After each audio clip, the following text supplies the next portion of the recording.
Hey, hail and well met. Welcome to the Midwinter finale of Season 1 of Abomination Vaults 5e.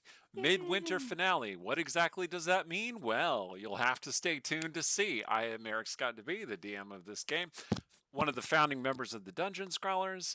I'm a writer, game designer. You can find my stuff online, or even better, you could come join the Discord, where you can interact with myself and many other people involved in the stream at all times.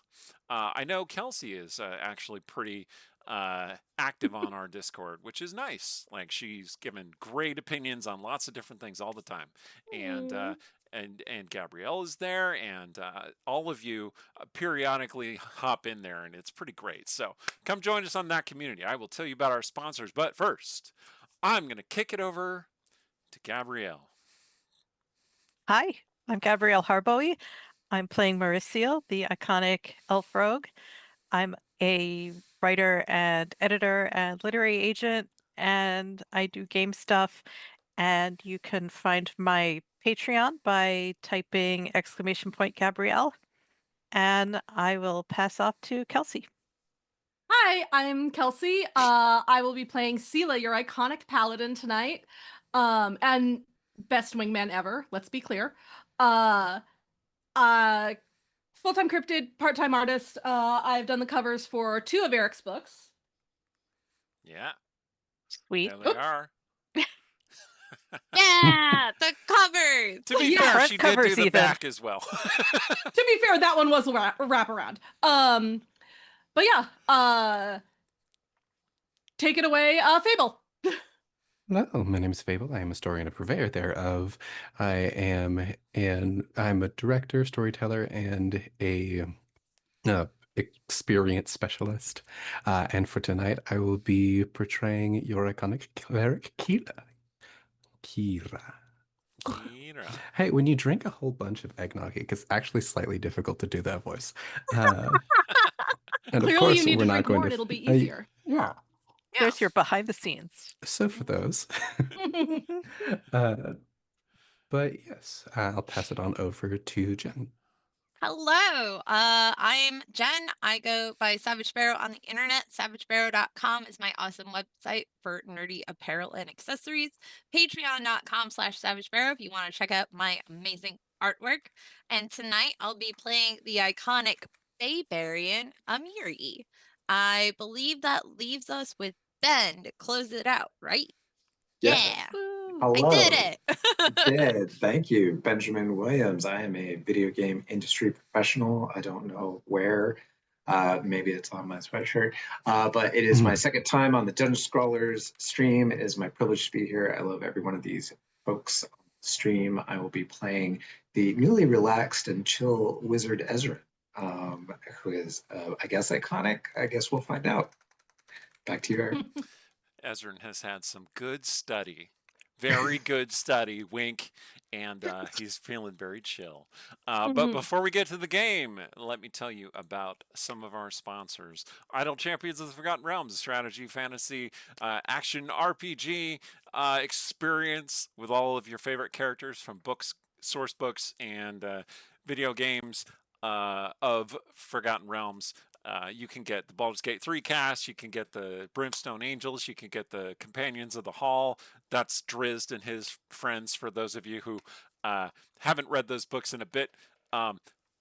Huge number of characters, lots of different outfits, fun little pets. It's a great game. If you are here from Idle Champions, to get a code, you can put in !code, and it will give you a code for a free Electrum chest in the game. If you get something fun, drop it in the chat. Let us know so we can celebrate how cool that is. Phoenix Dice. Named for the legendary creature that rises from the ashes, Phoenix Dice are made from all recycled materials. So it's really thematic if you're playing a necromancer or an artificer, taking experienced plastic and turning it into new power for your game. Highly recommended. Have come in clutch on this very stream several times. Also, Norse Foundry specializes in making metal dice. They have all kinds of of designs and new updates, and they sell all kinds of additional merch. Their dice are very powerful, very heavy. They really feel like you're causing some real damage to the monsters. Don't cause damage to your table. Use a dice rolling thing. I have one somewhere around here in the dark. But yes, Norse Foundry, wonderful dice. Do check them out. You can find deals down in the doobly-doo, or put in the exclamation point codes that are listed on the screen right over there on the far end of this screen. Hey, awesome. Okay, so like I said, Midwinter finale of season 1 of Abomination Vaults 5e. It's a bit chill. They're not in the dungeon right now. They're back at town, regrouping, resupplying, readying themselves for their next delve. And we are going to start with our wonderful wizard Ezrin. So, take it away, Ben. So, scene, room, where we're staying. Ezrin is at a small, rickety desk in the corner. It is barely containing, in fact, not actually containing the copious papers and notes and various like writing implements that he has. Some have absolutely fallen on the floor. There's maps. There's maps of the dungeon, of the area, sketches of things that he's seen. You've seen him often write in notebooks. Turns out he's got like 5, and they're organized by subject. Like, one is about flora, one is about fauna, one is about arcane things, one is about maps. It's absurd. In the bed behind him are the purveyors of books that he met last session and formed a recent bond with. They are sleeping soundly. And Ezrin has taken out a fresh, crisp sheet of parchment, dips his quill into the ink, and he begins to write. Dear esteemed colleagues of the Pathfinder Society, it is my sincere hope that I fulfill the mission that you sent me on to gather stories of adventure and impact on our society. And I think that we have found it here in this small, sleepy town, which I have found that my original estimation of was far incorrect. There is a deep history here, despite their small size. And that history is one of pain and darkness, but also like true inspiration and knowledge and a will to live and to create joy and beauty in this world. He looks over his shoulder. I'm inspired by it. I believe that this is truly the spirit of the Pathfinder Society that I am learning, and I see the value in why you send us on these missions. But I also see the darkness and why we exist to push back against it. This town is, and he pauses, almost writing something like rotten at its core, but he actually sort of like softens, considers, and he goes, has suffered at the hands of those who have callously and carelessly, selfishly sought power for themselves and reached into the darkness to do it. I look forward to speaking with you when I return about why this is the way it is. Why is it that the people that have power seem to hurt everyone around them?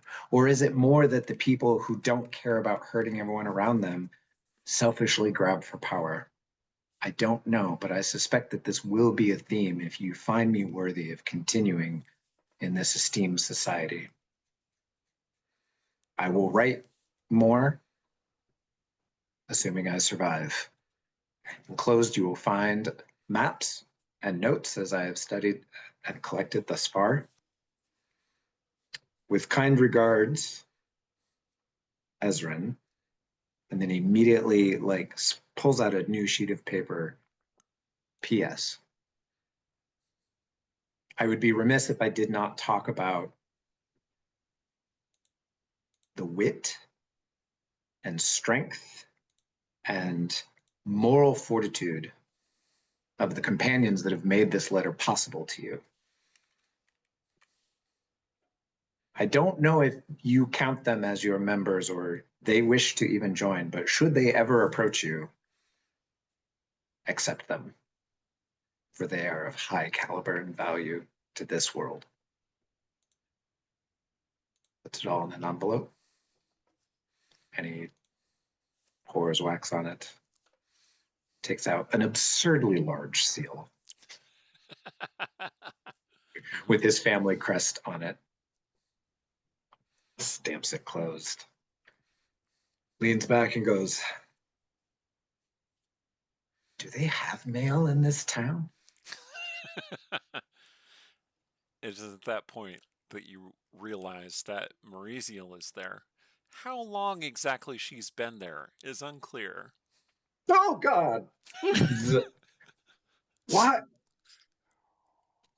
I'm really glad that you're good on that. Why do you do it to me? Nice seal. So big. That's what I've heard. Thank you. Never And had he any looks back again complaints. over his shoulder at the bed. What do you... I hear it's not the size of your seal, but and she looks over at the bed and says, "Where you dip your quill?" Speaking of dipping things, how are your knives? Oh, quite triumphant. Oh, She have looks you been aside and naughty? she looks aside and you know, there's sleeping people here. She doesn't want to be rude. Uh, she says, I have tea. Come downstairs." Sure. I think they're going to sleep a while. Wouldn't want it they probably need their rest. I was promised spooning later. Oh, well, I will return you in time and perhaps with an actual spoon. Excellent. Ezrin literally short circuits and for once doesn't explain why that is not necessary because he's just flabbergasted and maybe a little tired. Lead on. Tell me. So downstairs, the inn is quiet. It's maybe an hour before dawn, and a teapot is out and brewing, and there are 2 cups, and Mauricio doesn't even make a sound going down the stairs.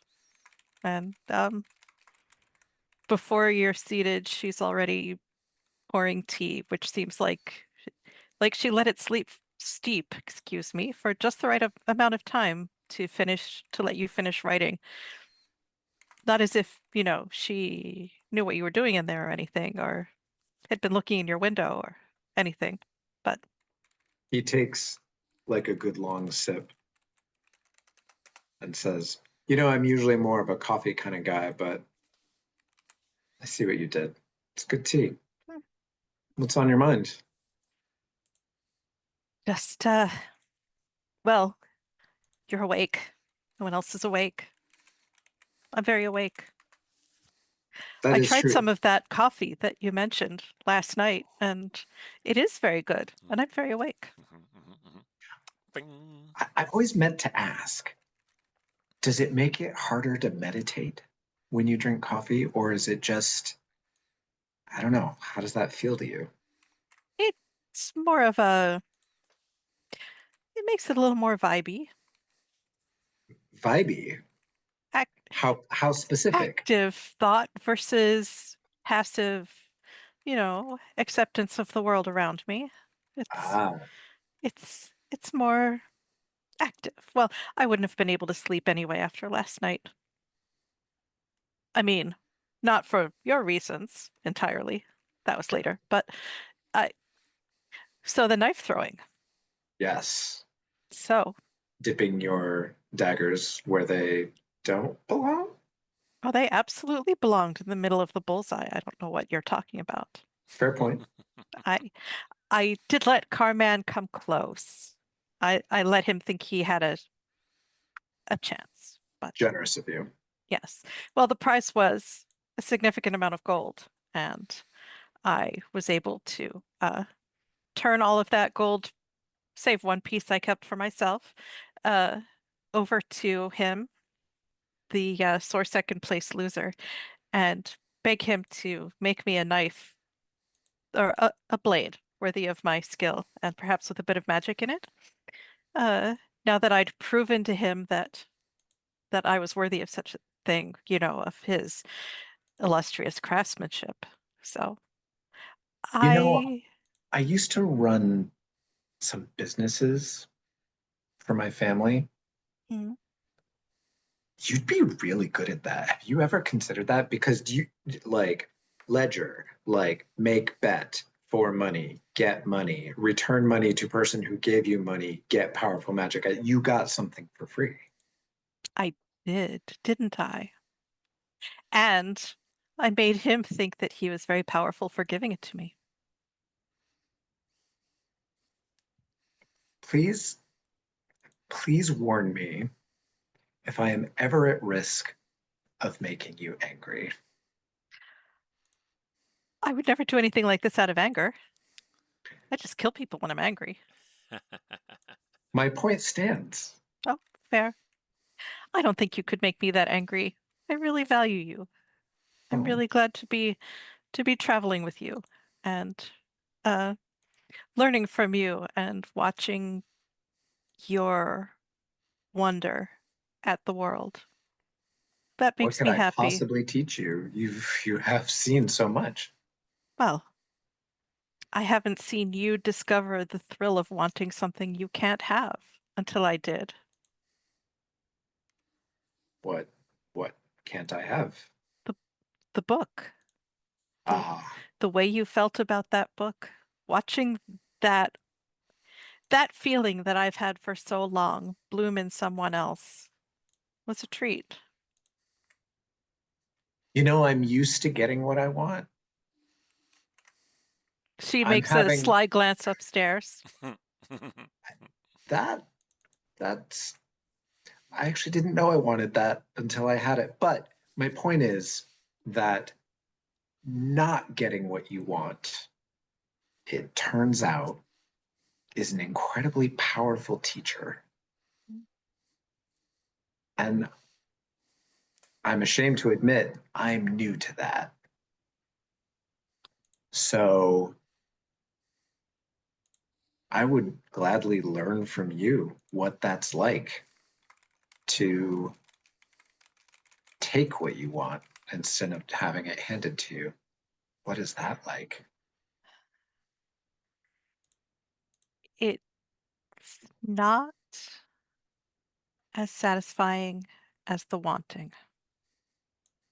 Savor the wanting.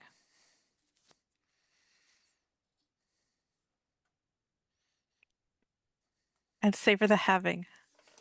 And if you are using those two men to get to that book, I will gut you. But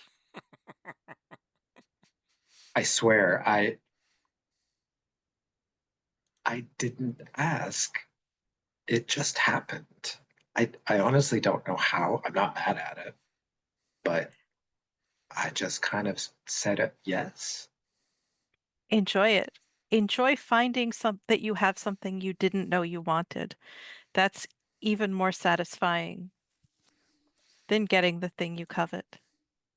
Because the thing you covet is never going to live up to what it is in your mind and how you fantasize about it when you crave it. But the things that fall into our laps that we don't expect, we can just treasure cleanly, wholesomely. You know, it's hard because I've learned in my studies that there are some things that you really have to work to get. They don't just come because you want them. You have to work. You have to strive. You have to maybe even suffer sometimes. But sometimes the harder that you try and get certain things, the further they get from you. Mhm. I And why is life that complicated? I just don't understand. Why can't you just work hard and get something? Or why can't it just be handed to you? Why is there all this ambiguous, I want it and it moves away. I stop wanting it. It moves closer. I don't understand. Is this the gods? Like, is it a joke? Because I'm not laughing. It might be. It might be. But I think while I was awake and thinking actively instead of just being one with things, I think I just wanted to hear you say that this wasn't about the book. We still need the book, but I'm glad this is not about the book. I don't feel like that I need to make a vow to you. But you're No. used to that with your girlfriend, so I'm going to make one anyway. Oh, gods, no. oh. Mariziel, Oh, I vow to you on my honor and my morals, this is not about the book. It's about this town. They don't deserve what's being done to them, and I will protect them. And that, if that means keeping things from them, like what we're finding in that place that we're going, then I will make sure that they are safe with people who will keep them safe, like that man is keeping that book safe from me. you have my blade to keep them safe. And my other blade, and my other blade, and my other blade, and my other blade, and my other blade. This one, You know what and I that mean. one, and this one, And the one over several. here, and Several yeah. that you are not aware of. I hope you know how much I respect you. Okay. Same. It is at that moment that Sela comes downstairs. Sela comes downstairs for once not, covered head to toe in armor since she just woke up and has kind of a double take moment as she's like, what are the two of you doing up? Well, okay, not Mariziel. I know why Mariziel's up. Mariziel doesn't sleep. Sela has kind of a crick in her neck from sleeping sitting against her bed, Yeah. Yeah. Ezrin sort of subconsciously like combs down clearly matted hair, like tea. Ezrin gets a very pointed kind of elevator look up and down of just like, yeah, sure. Have a good night. Keeps getting better. Sela settles into the chair, kind of shifting a bit, rolling her shoulder, but takes up the tea to get a start to her morning. A third cup has appeared from nowhere. Amazing. She just trusted it would be there.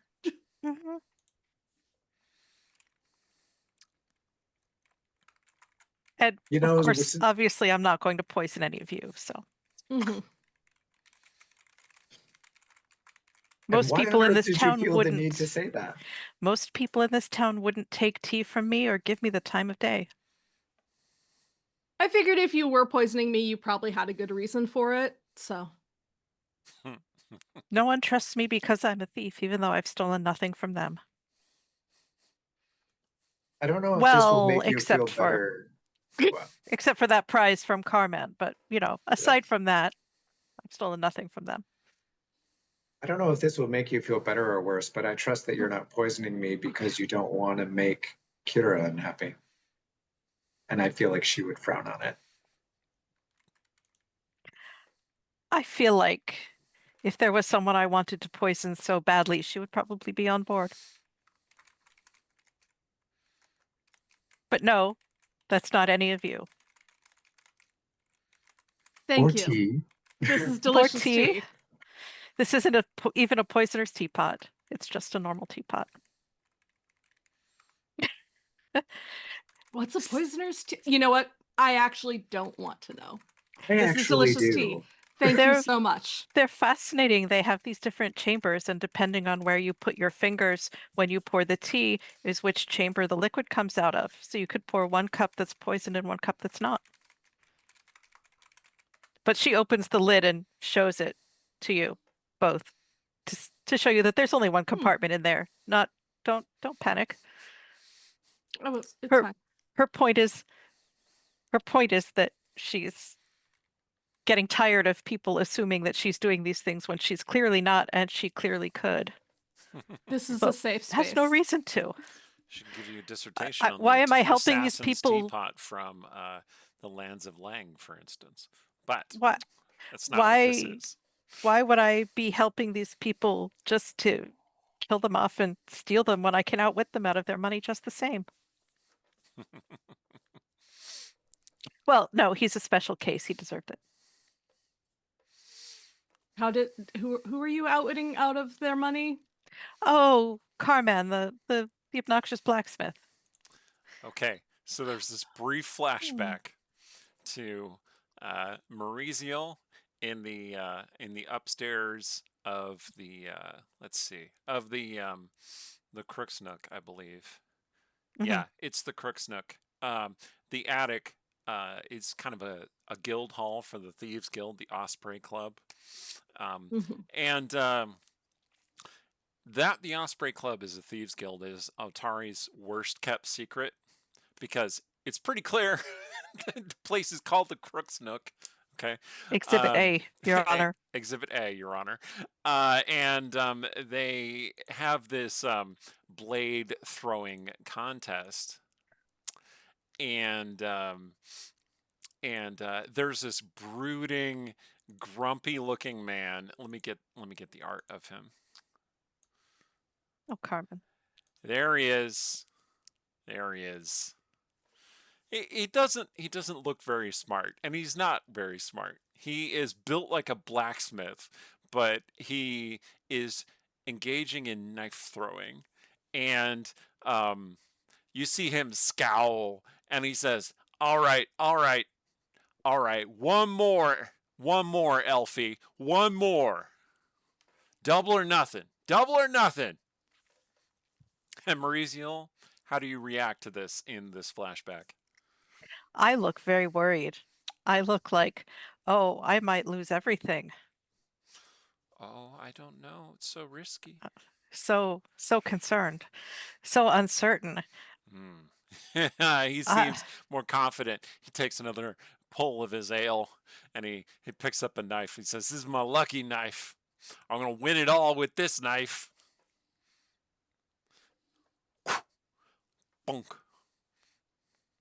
And then Maurizio goes, "And it's your turn. You're going to throw your knife?" Where did his knife land? His knife landed just shy. Well, it landed in the bullseye, but on the edge of the bullseye. And everyone goes, "Ah!" Including Yin Samira, who I think you've seen before. Yeah. She didn't trust me because I was clearly a thief, but not her thief. I'm going to put her image up there as well. She looks a little more sly and like, about this. Like, she's seen this con before. And Carman's like, beat that, huh? You can't, can you? What amazes me is that he hasn't seen this con before. No. He's just too good to fall for it. Oh, well, then I'd better take my lucky blade too. Which blade do you select? So my shoulder braces are empty, and so I pull one from a boot. Yeah, the target is just studded with knives at this point. It is. And I weigh it carefully, and then I think twice, and I put it back, and I take out a different one, and then I feel much more certain. He's like, "Oh." And aim really, really, really carefully, stop to consider wind direction and humidity and, all the classic Bugs Bunny stalls. And then really nervously just thunk it into the center of the bullseye so it knocks his blade aside. Sure enough, she hurls the knife, it hits the dead center of the bullseye, and twists slightly to the side, knocking his blade out of the target entirely. The Crook's Nook attic falls silent, and Carmen has this expression on his face like, and everyone goes, "Ah, yeah." Anyway. And Maurizio looks so relieved and surprised, and me, I don't believe it. But then she does take all of her prize money and offer it to him to beg for one of his really, really powerful blades and hopes that she's earned it. All right, well, a deal's a deal. I'll make you your blade. It'll be the best blade you ever touched. 4-in-1, that's what we said, right? Yeah, I'll make it happen. Okay. And then he staggers off, clearly drunk. Like, he has clearly been Oh. drinking all night, and Maurizio has been, well, she tried that coffee that Ezrin recommended, and she's doing great. Yeah.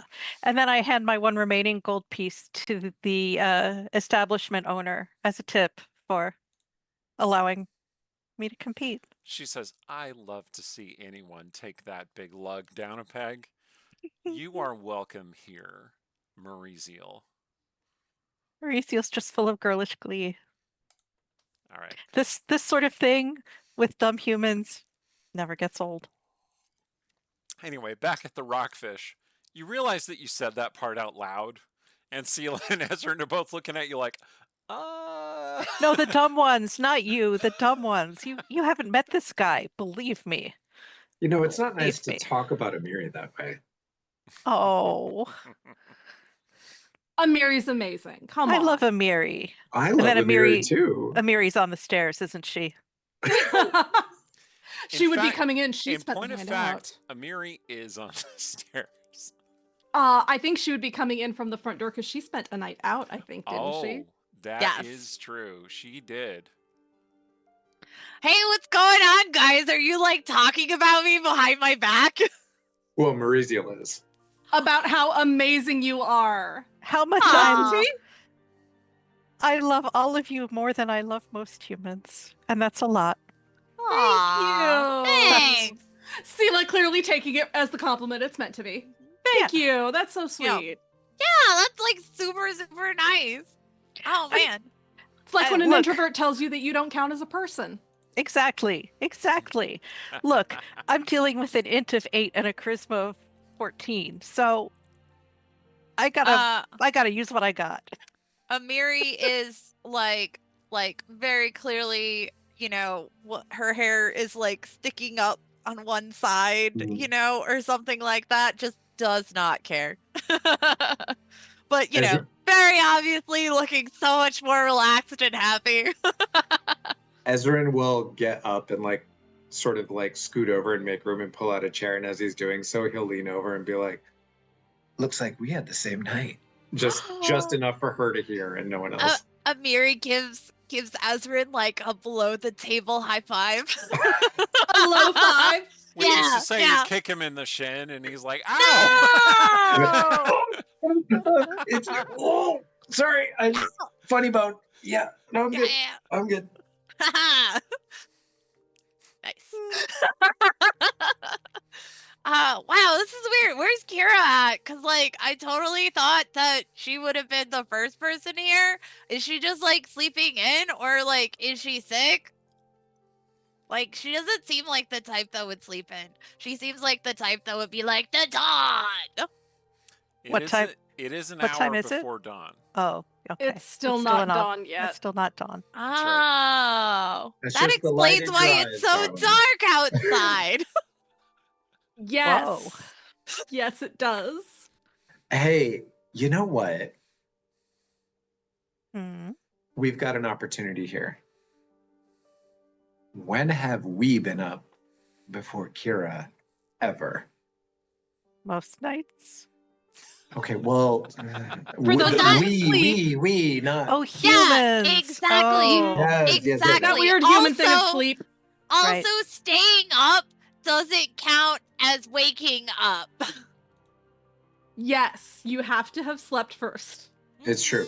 Oh. But here's my point. Girl had a hard day yesterday, and we're all up. What can we do to greet her dawn, and show her how much we appreciate her and what she did yesterday?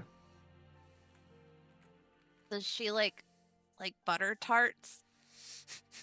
If she doesn't, then I can't be friends with her anymore. I think breakfast is usually a great idea. Should we? Oh! I have a naughty idea. We bring her breakfast in bed, which would prevent her from getting up to do her usual dawn thing. No. And if she can't say no because it's so nice, and if she does say no and does the dawn thing, then we can give her a hard time about it. It's win-win either way. You would encourage our friend to do a blasphemy? That I think that's a It's me, blasphemy. darling. Of course I would. Oh, that doesn't seem like the type of thing that makes her happy. Yeah. Okay, fair point. Fair point. I'm sorry, Marisa. I've 'Cause, been like- spending too But- much time with you. I'm having naughty thoughts. But we could, I mean, if you were having my naughty thoughts, you would not have suggested breakfast.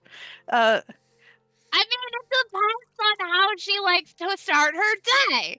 One could argue a meal is a meal. A meal is involved. 20 Um, bucks is 20 bucks, you know? We could have breakfast downstairs ready what was the whenever she happens to end up down there. what was the question again? Oh my God. Okay. How do we Okay. brighten Kira's morning? Hmm. All right. As you're all sitting there and you're having a good little laugh about the clearly like raunchy thing that Amiri said, because it's always Amiri who says it. Brelda Venkervale, who was the innkeeper, comes over to you, Mhm. and she says, "Oh, I'm sorry, I couldn't help it over here. Your cleric friend never came back to the Rockfish. I think she's doing a vigil or something down at the docks. Anyway, I prepared some butter cakes to take to her if you like." She puts out a basket. Of That course she is is. wonderful. Thank you so much. Of course, you're doing good things for this town, and I wish you well and good luck. Thank you. We are doing our best. We really want to be able to make a difference here. I mean, I'm still going to charge you to stay here. Oh, You obviously, understand. obviously. All right. Then she heads away. Yeah. No, got it. Yeah, that basket is just packed with like Yeah. butter cakes and fish cakes and lemon tarts. That would be wonderful, bringing that to her as so that it's there when she's finished with her dawn ritual. I think would be a really nice show of support, especially I mean, we all all of us, greet the dawn with her. all of us doing it together. Aw. Let's go. Sela knocks Field back trip. the rest of the tea in her cup and stands. Let's go to the docks. On the way out, Ezrin will request breakfast to be sent to his room at the appropriate time. How considerate. Merciel slips in 3 spoons. She knows what spooning is. She's just giving you a hard time. I know, darling. All Maybe right. it's a human thing you wouldn't See, understand. well, she's showing it to you. This is a promise that you're making them for later. And then she tucks the spoons into them. Oh yeah, okay. I see what you're doing. Using not words. Yes, That- Metaphor. Clever. Clever. the many, many years of experience at this, let's say. Fair point. All right. Onward. We're still talking about Mauricio, not her player. Thank you. Kira, sure enough, you were meditating over this new blade that was given to you, bequeathed to you, given to you along with the task to honor the sun goddess. Yeah, I'm sorry. My apparently my audio is low, so I'm gonna see if I can do something about that. You were given this blade and a task to honor the sun goddess. Oh yeah, I don't know. It turned my volume down. All right, ready? You ready for this? Mhm. How's that sound? Do I sound Oh. better? Nice. Much better. Yeah. Oh my Sure god, again. I don't know why it does this. I told it not to automatically adjust settings, and it just adjusts them whenever it wants to, which is just nonsense. Okay. Doom. Let me Gary. adjust this. I am so sorry, chat, if I've been hard to hear. I mean, mostly it's been them taking care of it, so it's fine. All right. You were meditating over this blade, Kira, and holding vigil until the dawn, as you often do, as is part of your faith. You and meditating, you still rested and whatnot, so you still got the benefits of a long rest, and you can feel as the sun starts to rise over the water, you can feel Saren Ray's light creeping into you. I do think I think that with the day that she had, she realized how late it was, realized that she might as well just stay up until the sun comes up, anyways, and had sort of sat near the beach where she had before, and has been to do her morning dedications, now with both scimitar laid out in front of her, and I think by the time that they arrive, the first reaches of dawn are starting to change the sky, and Kira is curled up in her own robes, sitting up fully asleep. Oh, baby. Has done that thing where you sort of started falling asleep upright and then half consciously just curled up in your own in the warmth of your own clothes, and has I think her helmet and head wrap is sort of set to the side, so her hair is kind of splayed, and she is just kind of just crashed on the dock at the moment, just a piece of cloth half covering her face. It is perhaps the cutest thing I've ever seen. And yeah, as you all arrive, the sun is beginning to rise ish, and she is unconscious. Sure enough, she has fallen asleep, So holding her cute. vigil. If we had cameras only. Does That's anyone have sketching furiously. proficiency with painter's tools? No. No. I don't think so, but let me check. Amiri, can you sculpt her out of like a tree trunk with a chainsaw? Could you Yeah, if anyone here is a chainsaw sculptor, it's I Amiri. mean, I can. Whether or not it actually looks like her is up to the audience interpretation, but I'm gonna guess it's a no.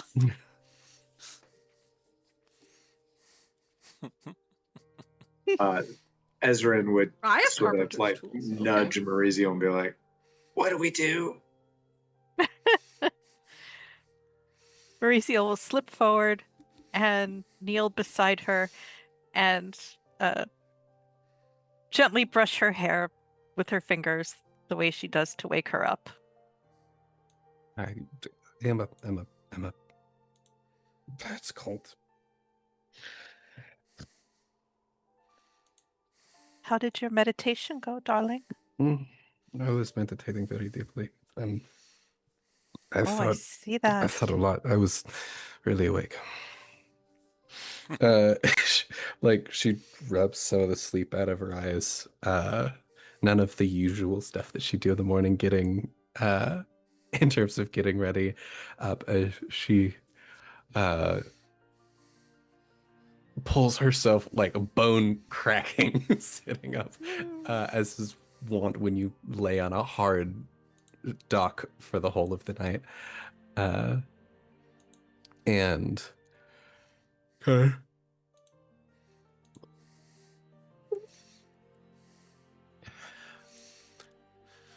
You do realize that everyone else is there, by the way. what in the hell are you all doing up? We're bringing you thought- breakfast. We thought we would What? greet the dawn with you, with breakfast. That too. Sela kind of raises the basket. Because we appreciate you. Ezrin would plop down next to her and be like, "Will you teach Yep. me how you do the greet the dawn thing?" We want to learn. I made butter tarts. Yes, Amiri baked the butter tarts herself, and they're also edible. I promise. I'll let you decide. That's which an one of those is overwhelming true. amount of information to Kira, probably. Yes. Like, okay. that's a little hard to so- process. All right. It is done. Hmm. I am awake. Well, good morning. She will look at her gathered compatriots, and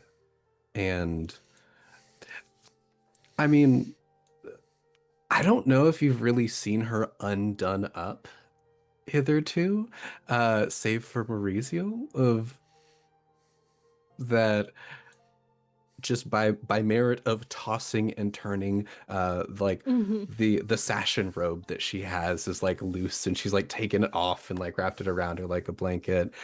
She usually has a head wrap and helmet and armor on that she probably wiggled out of just because it was uncomfortable and she wasn't going to need it in the morning anyway.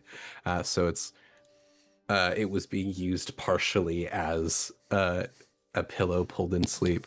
But I think she does look, for all of her usual shape, she looks very human. She's like, hair is down. You realize that it actually goes to about her mid back, and is usually likely braided up and put up underneath. She's got, the form and shape of someone with a +2 strength, and who has been doing vigils and fighting for a large majority of her life. But the clothes that drape off of her are loose, less out of design and intent, but more of just exhaustion, nature. She looks amongst her gathered compatriots and kind of sighs. As she turns, the sun is rising a little bit. The sun is beginning its rise, and the sky is just beginning to change colors. And she goes, and initially, as requested, puts her hands on the scimitars in front of her, but pauses.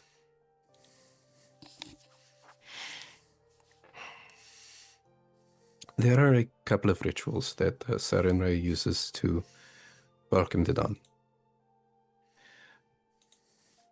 Under most circumstances, and the one that I practice most often and learn most often is the sword dance, to show her in the glint of the coming dawn her faithful, so that she can see. And is that what you would like us to do with you? No, I do not Ezra want you looks holding a visibly nervous. I do not want you holding a sword, my friend. Okay. And she will go over and draw both of the scimitars from their sheaths and stab them crossed into the dock, so that they'll reflect whenever the sun fully rises. No, but there is a ritual that I don't usually get to do. Perhaps we can do together. Okay. The whole point of redemption and salvation and destruction, if needed, is to have something to fight for, protect things. And we have fought, and we will be fighting. Maybe we just have a nice morning. And she'll kind of push her armor off to the side and settle sort of crisscross, and like tap the dock in front of her, inviting her friends to come forward. Heck yeah. Sela strikes me as the type to do the Slav squat, so that sets the basket down, make sure it's between all of them so everyone can get a tart. Ezra goes for the comment? butter tart and shoves the whole thing in his mouth, and then immediately realizes that they didn't bring anything to drink and has regrets. Mary like tosses Ezra in a flask, just like I got you. It's like a bear skin flask. Yeah, You- you you should s- probably make a Constitution save. Though. There's probably something that the bear skin is wrapped around, right? Yeah. Right? Right? Does it have? Does it say yum on it? It Ezrin, does not. Is it questionably damp on the outside? Ezrin, you start I'm day gonna say 3 it's very incredibly drunk. alcoholic. I 2 was constitution saves, 1 for the smell, 1 for the actual drink. yeah. So I started You got a dehydrated 6 on for his reasons save, that we so. won't talk about, and I got a 6. So I'm Oh immediately no! no food in my stomach, dehydrated from exertion, Hilarious. immediate, strong, like unproofed alcohol straight from the cask. I have the spins, and I'm like, well, this dawn ritual is it's pretty cool. 6 bears moonshine right there. Okay, Sela makes sure that she's sitting on the other side of Ezrin, Yeah. so he is not right next to the water and like a fall risk. Like it's okay, buddy, I got Yeah. you. Mary's just like, good job, bud. Welcome to the family. Great Dawn. Hero, we should do this more often. We I should. I thought Mary your will religion was pass the stuffy. flask. This is great. You know what? Yeah, Sela will take the flask too. Let's see. Let me get some dice rolling for that one. What was it? Constitution? Yep. Phoenix sobriety dice.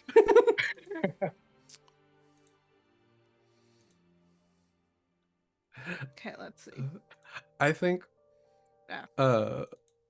Kira's eyebrows go up just a sliver of an inch at I the got a 3. let's greet the Oh, dawn. Sela. Getting wasted. It's just like, I don't know if that's Serenra's ritual. Caitlin, perhaps, but I mean, I don't know. Usually, given certain times during wintertide, like you gotta steel yourself in one way or another. I think Callistria would approve. there is also not everything that is ritual must be religious. You can also Indeed. just wake up and have fun. Mm. I don't know if I will join you with that immediately before eating anything. Yeah. Oh, Have a But- butter tart. Probably should have done this in a different order. Sela hands the flask back to Amiri, slightly to Amiri's left. Pauses, recenters. So Mary Kira, takes it. Saren Ray's ritual involved how many people? Under most It's a real circumstances, thing. We're not just making this up on the spot. Okay.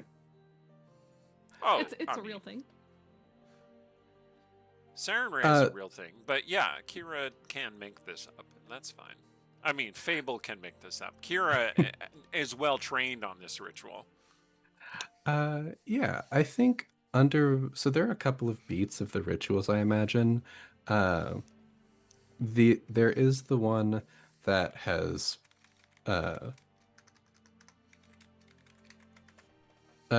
one of the consistent ones in the morning, one of the obediences, I believe, is doing the waking up and doing the swords dance with the dawn. But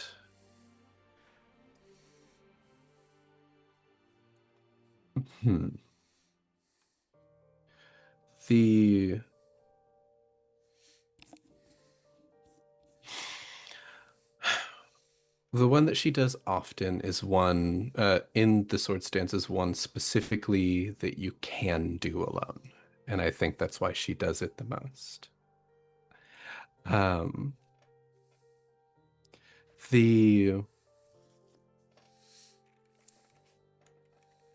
The one they're doing now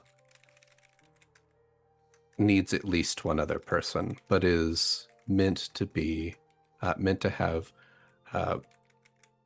as many as you can get. The her domains are, I believe, fire, glory, good, healing, and the sun primarily, but is also redemption, resurrection, and medicine. The places here, the reason that they fight, the reason that you give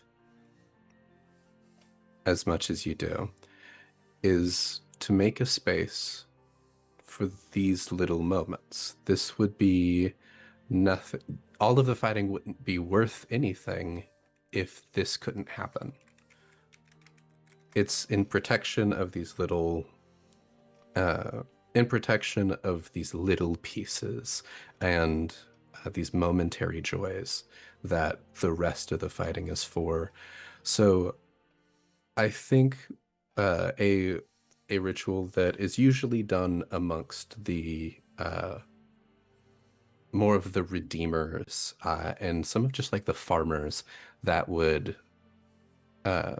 set with Sarenrae would be having their breakfast in a circle early in the morning, taking and then taking a portion of it and casting it into fire to invite Sarenrae into the table with it. I do think it's popular most in this area with farmers. I think it would probably have some shapes in the Six Bears tribe as the Cinder Mother, because that way you're not out standing in the cold at the beginning of the day. It's something that you need to do anyway, and a dedication that you can do. Hence why easy enough. you fortify yourself with alcohol. So, I think there is a bit of like, as the sun rises, like gathering some of the wood nearby, and just a quick cantrip to light it, and setting one of the butter tarts on the fire and then pouring some of the alcohol on it with a quiet prayer. But the most of it is most of the ritual is spending time, sharing it, and taking part in the peace that we fight for. Okay. This is the part where we say what we're grateful for. There are a number of little braziers on the dock, so it's very safe to just light a little fire and put the tart in, or the little butter donut thing in there. The offering, yes. Yes. And pour alcohol on it without worrying about setting the docks on fire, because we would not be good saviors of the town if we did that. That alcohol burns real good. Nice. So there is sort of a beat is just appreciating the rising sun and the food brought to her by her friends and the company of her friends,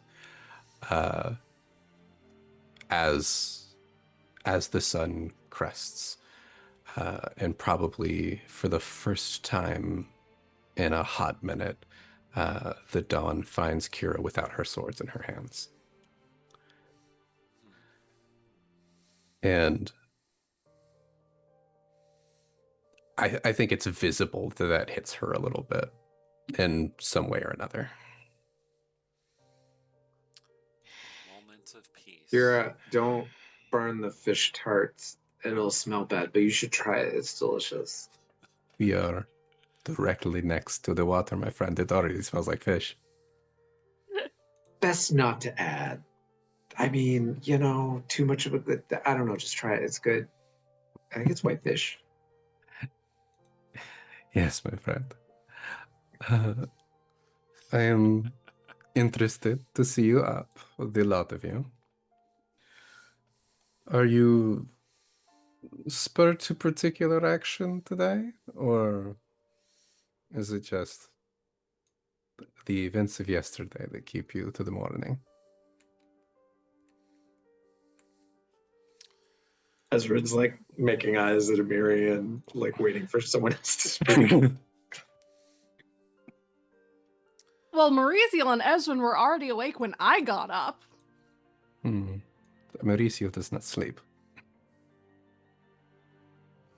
I had to walk over here.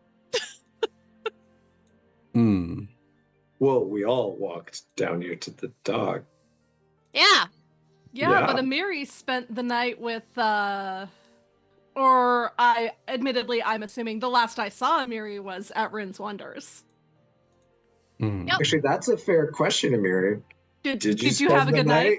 Or did you have an hour of glory and then there's like an epic tale of the rest of your night that we have not yet heard?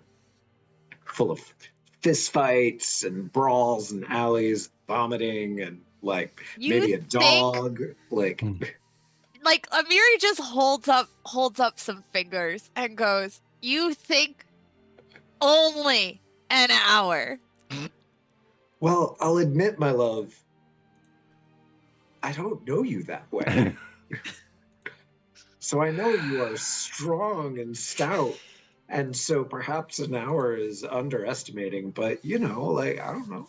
Like maybe you wanted to fill your night with a multitude of joys. I mean, those crit fails do come for everyone sometimes.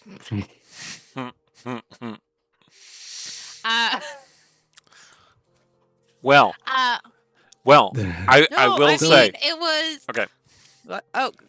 What do you want to say, Eric? Do you want to answer the question? Because this is a reasonable time for us to take a break. So go ahead. I mean, there were many hours spent enjoying each other's company, and I could go into graphic detail if that's what you're fishing for, Please Ezra. do not.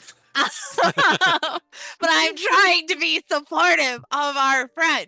But also, you know, I don't know. Then we kind of like sort of looked under the stars, and held hands, and like, you know, she was telling me about the caravan in the sky and stuff, and you know, we were talking about the names of different constellations, and it was really nice. And you know, I don't know, like, kind of one of those weird things where like usually I don't like it when it's really quiet, but like that was a good quiet.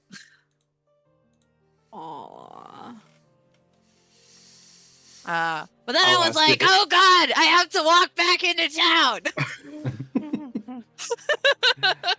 And I didn't know how far it was gonna be, so I just guessed. But I guess I could have like not gotten here so early. That is why you arrived when you did that. Okay, that makes sense. Got it. Thank you. Okay. On that note, I think we should take our mid-session break, and we'll be back in about 10 minutes. We're going to do some last stuff to wrap up the Midwinter finale and leave it on a good cliffhanger for when we start up Season 2. So don't go away. We'll be right back.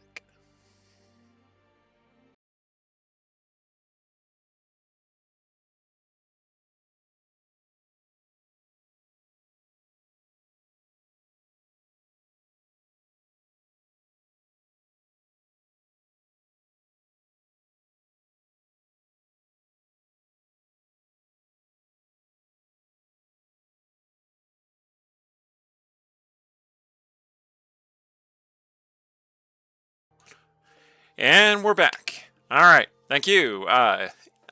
We were doing a little planning behind the scenes, and we are now ready to go.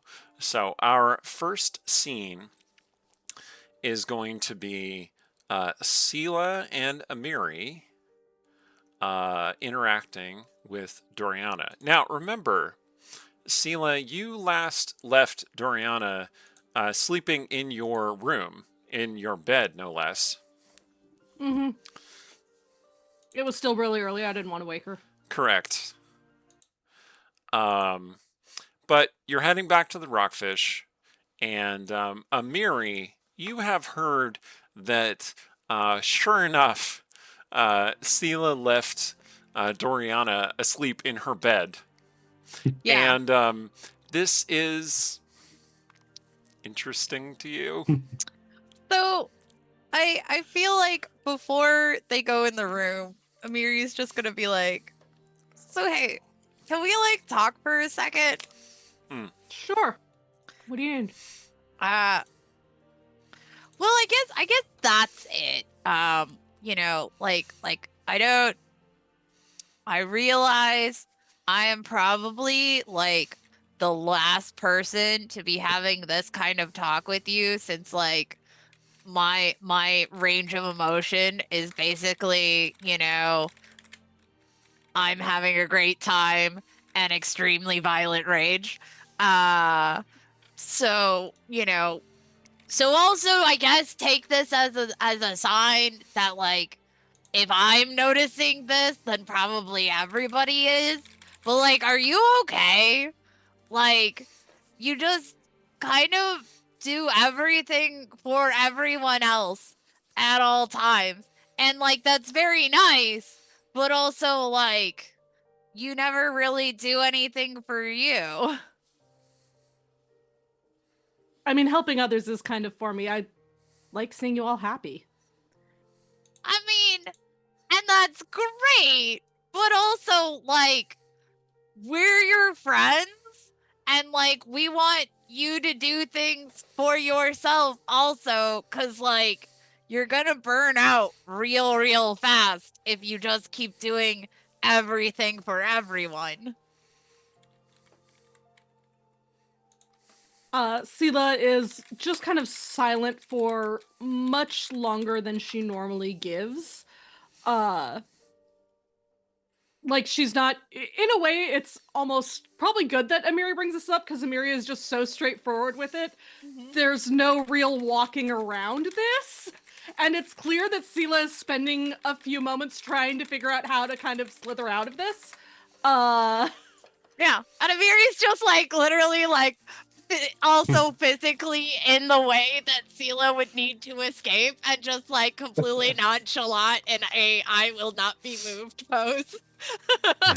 So Miri has planted herself in front of the door, Yeah. hands over her very powerful chest, and is like, I am gonna have an answer here.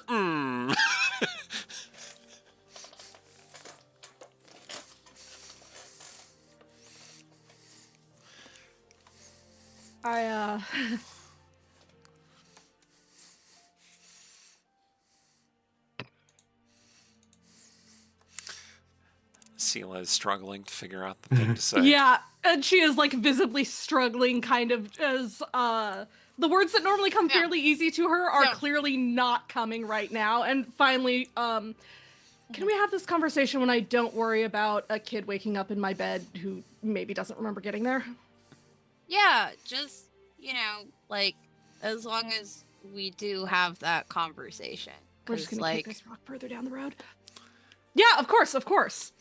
Sela like, is clearly planning on never having this conversation. As if on cue, you hear a "ah" from inside Sela's room. Amiri gives Sela like the and then opens the door belligerently and gestures for her to go in. Sure enough. Yep. Sure enough, Sela- Doriana is sitting up in bed, looking scared and alarmed. Like, where am I? What's going on? Oh no! Ah! Sela does not retreat from this conversation. She is clearly going towards a different conversation. Thank you. Coward. And it is also possibly very clear how much Amiri got under her skin with that, because it is such a visible difference as Sela becomes the paladin again. Like, it is a clear switch of expression, demeanor, all of it changes. She is back to being Sela. And yeah, just like, oh, hi, sorry. You were on the road last night. You seemed to be falling asleep on your feet. I didn't want to take you back home with the mist and Oh, worried SF. about dropping you on the path. Oh, no. Who are you? I'm Sela. I'm one of the adventurers who came into town to try and deal with the Gauntlet. Are you okay? Now that you're awake, I'd be happy to escort you home if you needed. She nods kind of hesitantly. Adventurers. Right. Gauntlet. Right. Now let me put the art of Doriana up again so we can all see who we're talking about. Yeah, so Doriana is a young woman. She's probably like 18 or 19 years old, but she's obviously very small and frail. Maybe like kind of developmental disability coded, perhaps, shall we say? Vulnerable. That's where we're going with this. And she's like, oh, I was having a dream. What kind of dream were you having? Oh, it's hard to remember. I was in a world shaped of colors and memories and fantasies. And there were cats, so many cats, strange cats, four-legged cats, six-legged cats, cats that leap to the moon and back. Could you ride on some of them? Like a mighty steed, but cat? This is my companion, Amiri. Hi! Hi. I suppose, but That dream sounds awesome! He didn't want me to.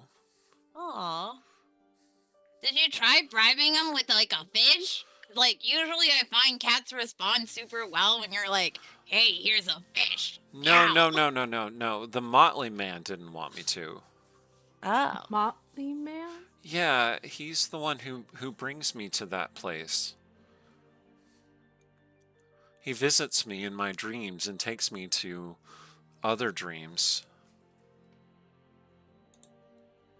Is that something that's always happened, or?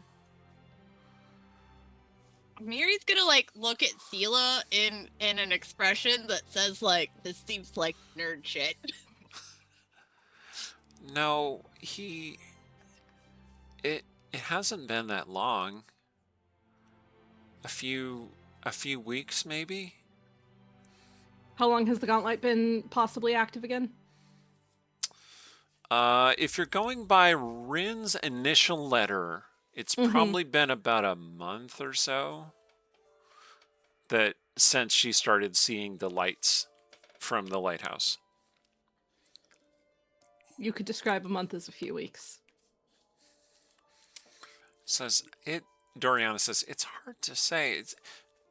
Everything feels so fluid, soft. I can't really... Oh, I'm tired. Do you have anything to eat? Yeah, we had some buttered tarts and we have a couple left over here. Amiri, who is in the process of putting one in her mouth, is like, Fast one. Dive. Okay, Doriana eats it very hungrily. You need something else before we get you home? The innkeeper does make dang good food here. That's so kind of you. And then you hear a commotion from downstairs, and and a number of boots on the steps leading upstairs, and Mayor Menemes shows up. Put that art of him up there as well. And he bursts into the room and he says, Doriana! And then he sees her with you two, and he just kind of, he hurries to her side, and he says, Dory, are you all right? She says, Dad, of course. You're embarrassing me with my new friends. And he's like, thank you. Thank you for protecting her. It's just fine. I found her last night, and the mist was so bad, it seemed like it would be more of a danger to try to make it up that hill, but I knew my room would be safe for her, so. He nods. We were Thank you. just about to see her home, too, so great timing, sir. Well, we just heard. But thank you. Thank you for protecting her. And to you also, Amiri, is it? Yes. Yeah. I had you your status with the watch cleared. Apparently you were wanted for several crimes. It's not important anyway. I'm sure it was a misunderstanding. Yeah, exactly. Listen, That's so I kind do of you, sir. just Thank as you. many good things in town as I do crimes. I like to keep a balance. Right. Anyway, while you're working on behalf of Amiri. Otari, Don't help Amiri. Thank you. stop being helpful, Amiri. While you are working on behalf of Otari, it is no trouble to make sure that you are shielded from anyone trying to get in your way. Merch my great name. That is very right. generous of you, Mayor. Thank you so much. Thanks. Come on, Dory. You're Let's. a real pal. Yes. Come on, Dory. Let's get you home. And he makes to kind of like pick her up, and she's like, "I can walk, Dad."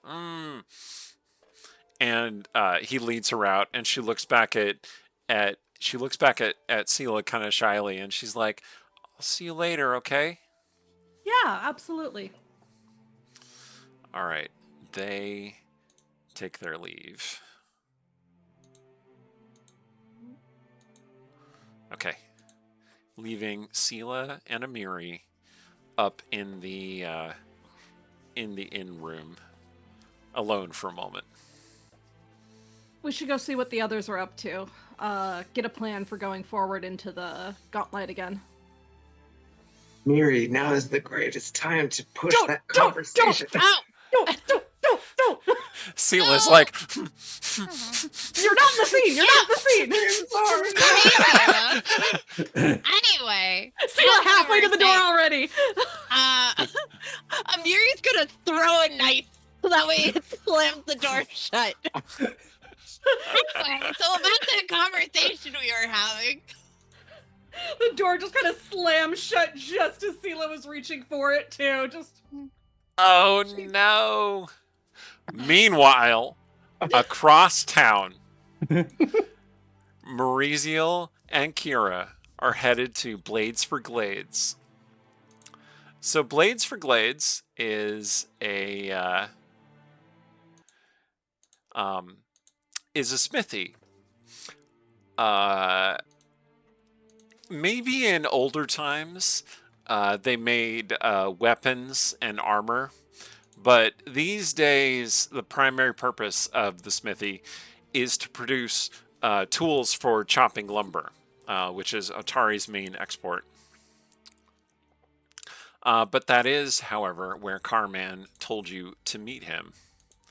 For the deal, he said gruffly, and then vomited and then staggered away down the street.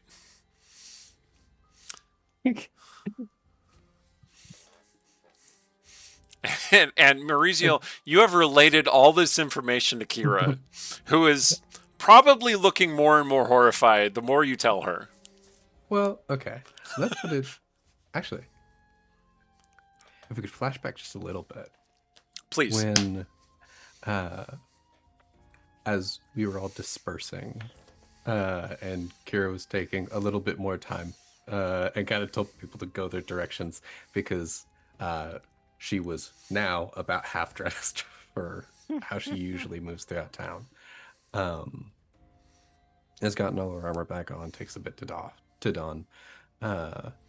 And I think on the way here is as she sort of like takes the scabs and the scimitars that she's like stabbed crossed into the dock.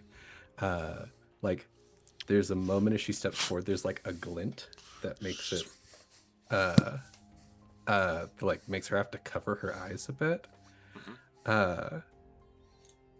And seeing the magical scimitar that she just got, the inlay in the handle, and sort of the magic sheen that makes it look almost golden down the blade, laid up next to the silvered edge of her previous katana, not katana, scimitar. What game is The this? of the silvered edge of the other scimitar, and she kind of looks at it, and she looks back at Mauricio, who doesn't tend to leave her alone in these moments. And there's something in seeing in like the fairness of her and the darker colors and the way that the silver is laid up against the gold of the swords. There's that moment of just putting a almost excessive amount of the of meaning into just a little symbol, and seeing the two blades crossed that makes her chest almost hurt with a sharp affection.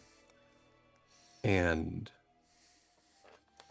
looking at them, there is a moment of like the way that the light bounces off between where they meet on the spine.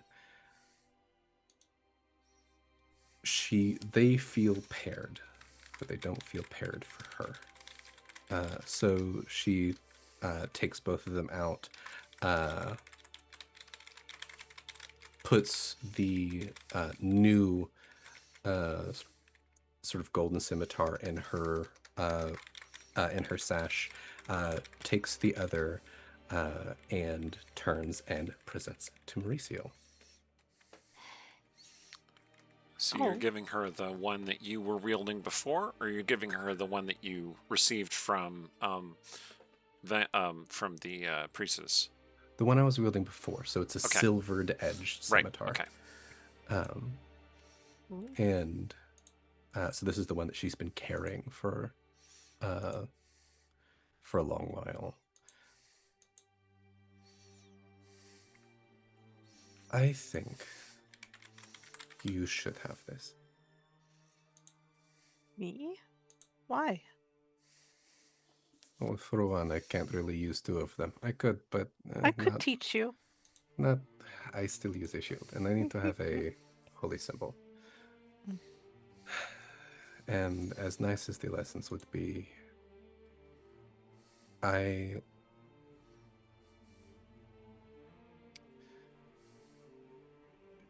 think of it as a way that even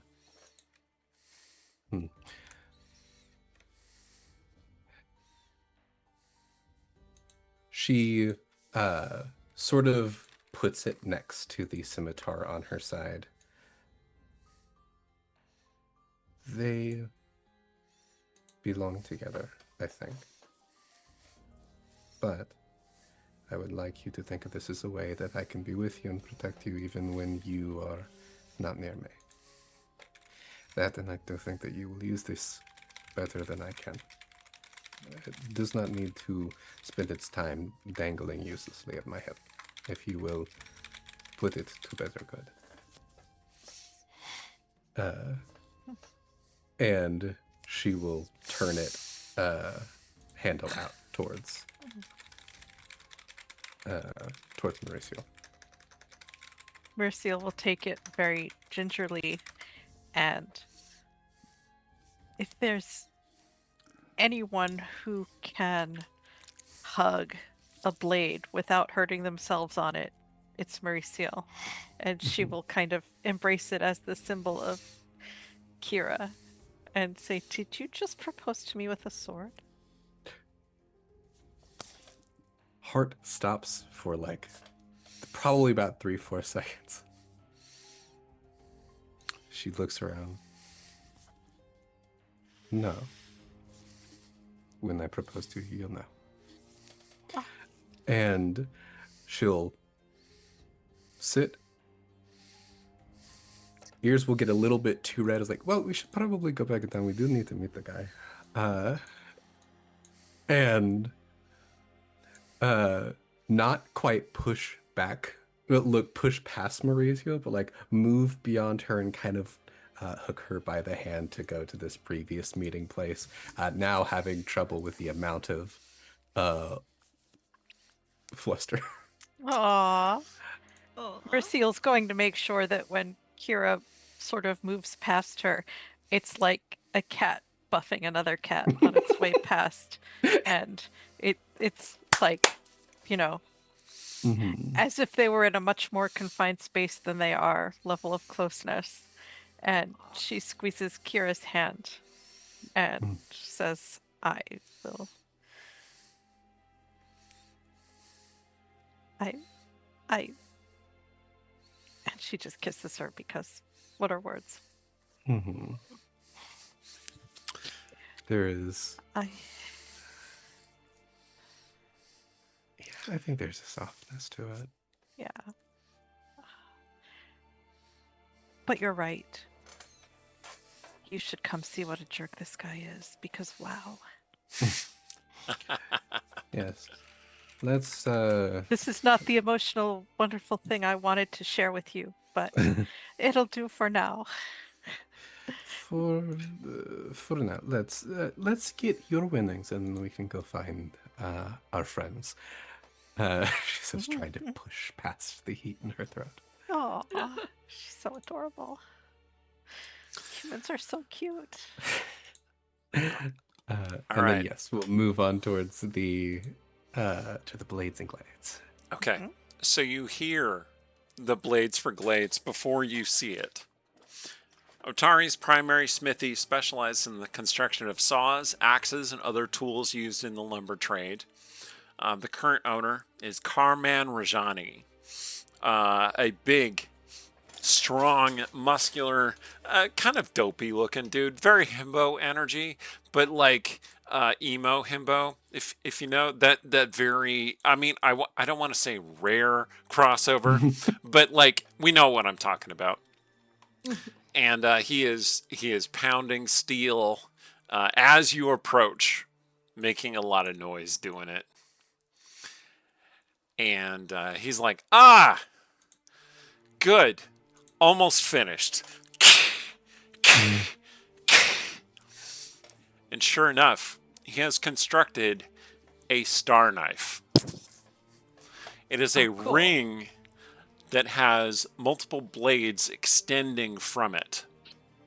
Unlike Rin's star knife, which is just 4 blades and the pommels are fused together, much like a 4-pointed star, this one has a ring for easier usage in a conventional hand, conventional 5-fingered hand, right? It looks like it's kind of like a crossover between a shuriken and a chakram, but the points of the shuriken are like full dagger length points. And he says, this might be one of the best blades I've made. I hope you appreciate it, elf. He looks at Kira.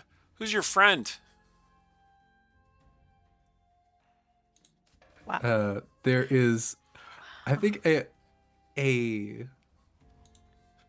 smile that could not be sharper. Bad first impression. Yeah. I looked to Kira like, what did I tell you? Like, I'm her girlfriend. She takes a couple of steps forward and extends a hand, noting that he has something in both of his hands. You may call me Kira. What is your name? I'm Carman Rajani, one of the last descendant of Vol Rajani, one of the founders of this town, soon to be mayor of Atari. Wait, he looks at your attire. Oh, you're a priestess, right? Sarenrae, goddess of the dawn? Yeah. All right. So you have learned at least a little bit about your town. Might need a little bit more Well, if you want to beat it out next time. You see, in the Dawnflower Library, they have my ancestor's sword, the companion blade, Mm. cooperation blade. That was my mistake. That's not a mistake he made. They have it held up in a position of reverence and power and authority. That blade, stolen from my family. Mayor Menemes Osef, he wore that blade at his last coronation as mayor of this town, just to spite me. And now it's held up in the Dawnflower Library. It's not enough that, my parents had to die in some bandit raid and leave me the last Rajani Galarian. But now they've taken my ancestral heirloom as well. So, I don't have anything against you. You understand?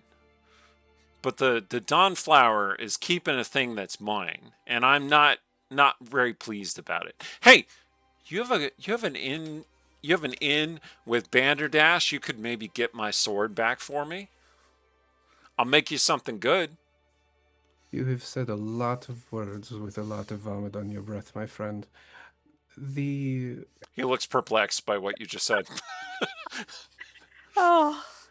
So, of all of the adjectives that you've used to hold that the Blade of Cooperation is held, the one that you interestingly left out was honor, and it is in a place of honor. Yeah, uh-huh. Is that a yes? Is that a no? Is that a maybe? Hard maybe? Let's say I'll think about it. You think about it. You seem like a good type, even if you're with this scoundrel. And he looks at Maurizio and he's like, hey, you won fair and square. That's okay. I like you. Maurizio, friendlily punches his shoulder, but it maybe hurts a little more than he expected it to. We're pals. That man is made of granite, okay? There is definitely just this beat smell, and yeah, as generally requested, and now of her own personal volition, especially, Kira's gonna kind of elevator eye vibe check this dude. She got a couple vibes right out of the gate. She doesn't love what she saw, but or smelled. Yeah, this is the first skill check of the night. Make me an insight check, please, just to check his vibe. Yeah, we've got +5 to this. He walked up here, threw a whole bunch of emotional labor at me, smelling like vomit, and talked shit about my girlfriend immediately. 18 + 5, 23. Okay. All right, so 23. That's a pretty high success. Okay, so you're going to get a bunch of information here. One, he has been up. He has been up making this star knife for Maurizio all night. And that is why he smells like booze and is kind of an asshole. He is kind of an asshole generally. You get that sense. He's surly and bitter. And everything he said about Mayor Menemes, wielding the blade at his coronation, the ceremony to make him mayor, he's not a king or anything, is he definitely does feel that was a slight, an insult to him. And he doesn't necessarily seem like a bad person. He is a bad person, okay, but he doesn't necessarily seem like a villain. He seems more like a embittered guy who's had a bunch of shit that he's gone through. You don't have to be evil and can still be an asshole. Right.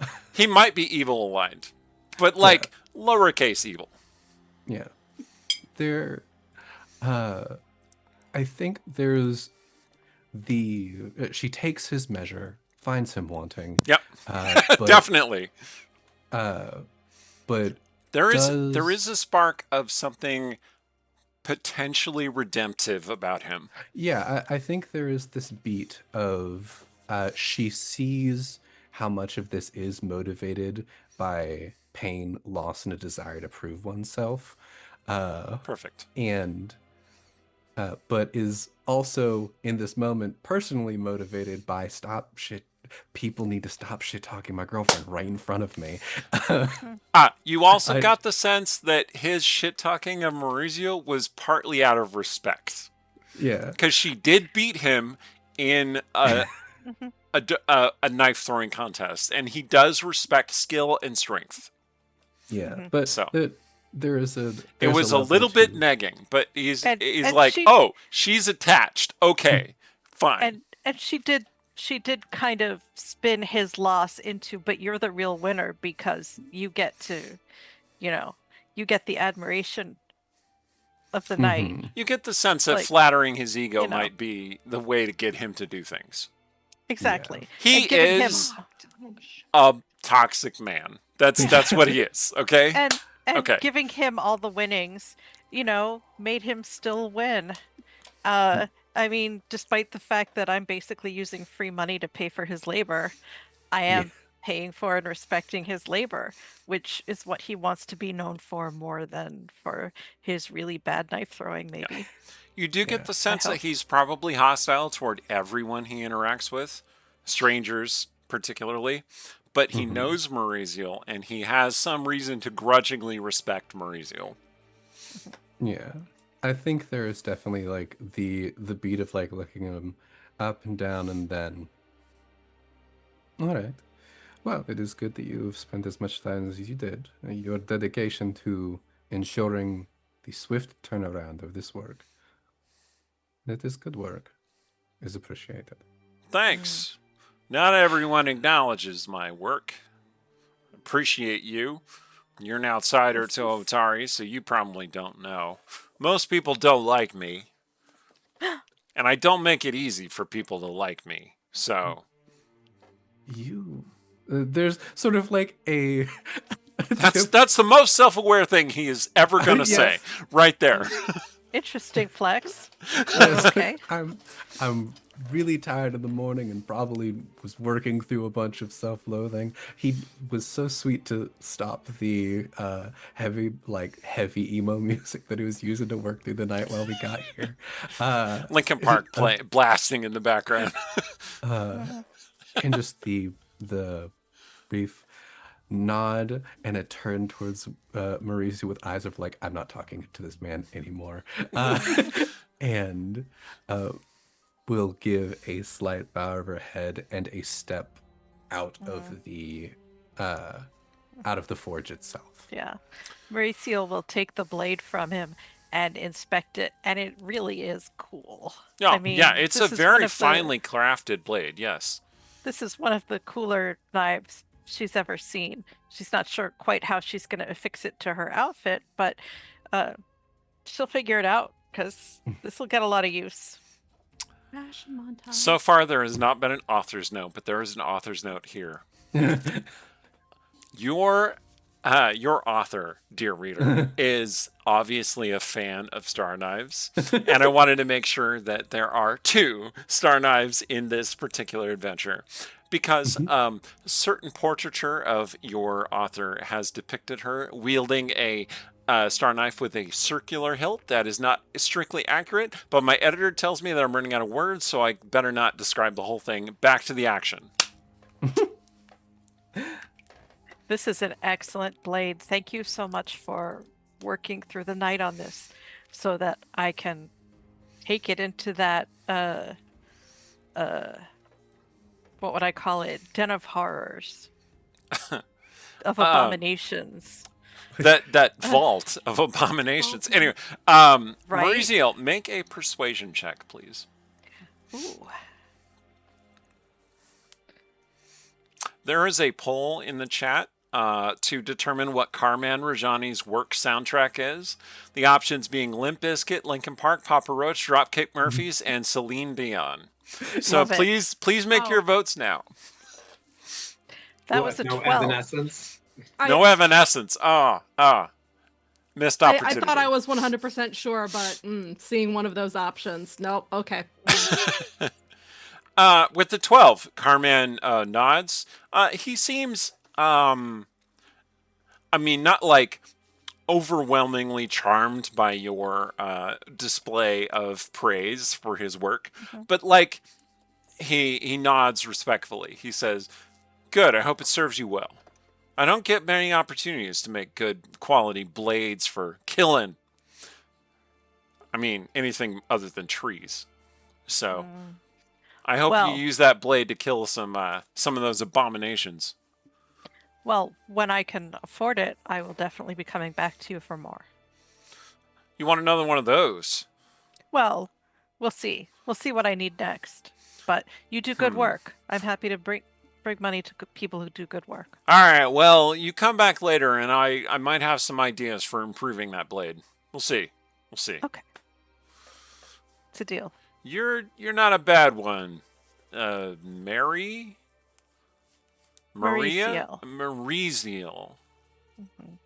Your girlfriend's real cute too. Yes, she is.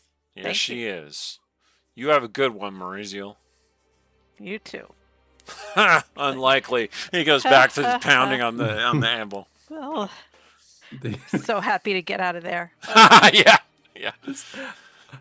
You're outside staring directly at the sun. Sarah and Ray blind me. Don't blind yourself, darling. You don't want him to be the last thing you ever saw. The currently in the lead in the poll is Papa Roach, and I am not displeased by this. I'm not surprised. Hey, fun lore fact about your DM, Eric's got to be. I am from a town called Dixon in California, which is about 10 minutes drive from Vacaville, Cowtown, California, which is where Papa Roach is from. I have friends of friends who are in the band. I know people who are in their videos. Okay, I know people who cut class to go film the Last Resort video. So yeah, Cool. Amazing. okay. So Nice. back to the game. All right. Yeah. So Mauricio, Kira, you make your way carefully and expediently away from the Spiffy. What did I tell you about that guy? He's a piece of work, huh? Yep, that he is. There is a world where he takes his loss, self-loathing, and need for approval, and makes something of himself with it. We'll find out if that happens. If that's this world or not remains to be seen. Yes. Author's Just- note, it really does. Let us go rejoin our friends at the Rockfish. Yes. Okay. So, back at the Rockfish in the common room. Ezra, you are downstairs having lunch, basically. Nursing a hangover. It's lunchtime. How did you get hungover? Well, when you drink unproofed alcohol straight from the cask. Sure enough. Whew. And the cause of that unproofed alcohol straight from the cask shows up coming down the stairs. Amiri, sure enough, you had your conversation with Sela. I think Sela stonewalled you and did not answer the question. Like, she came up with... Amiri would take it if, like, Sela's legit, like, I'm not ready to talk about this yet. Like, if Sela said that, then like, Amiri can respect that, because she has a bunch of stuff that she's just not talking about either, and Sure. hides with, Sure. Yeah, not thinking about it.